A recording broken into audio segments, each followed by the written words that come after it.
Hello guys, salam sejahtera. Selamat pagi, salam Thailand. Di Thailand lagi, masih di Pak Bara. Kita nak breakfast lagi. So aku ada free ni, aku nak cerita sikit pasal TDAC dari Thailand tu, yang dia menggantikan TMC tu So kalau kau nak register bermula 1 Mei lah, aku batch yang pertama lah yang register untuk pergi ke Thailand ni.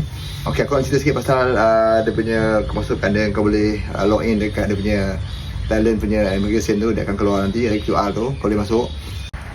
Okay, aku ringkaskan lagi sekali TM2, TM3, TM6 lah.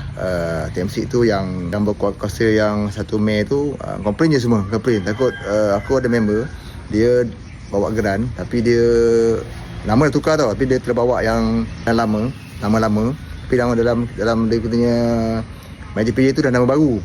Dia tak nak dia accept, dia suruh nak print juga. So aku nasihatkan kau print TM2, TM3, TM6 printkan sekali, senang habis cerita.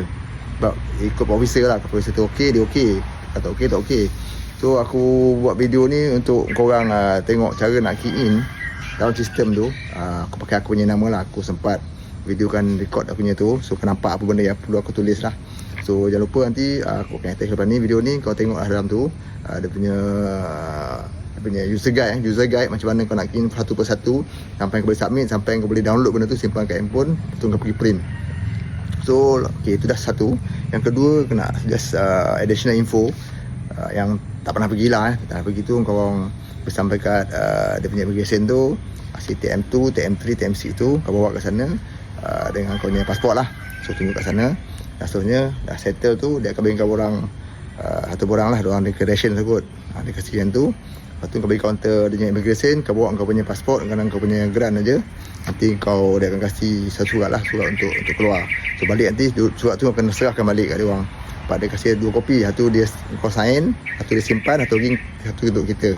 Sama yang pertama tadi, dia kasih 2 kopi, satu kopi tu dia simpan, satu kopi kita pegang. Okey, moga bermanfaat aku punya user guide ni. Jangan lupa subscribe, like and share abang channel. Step up.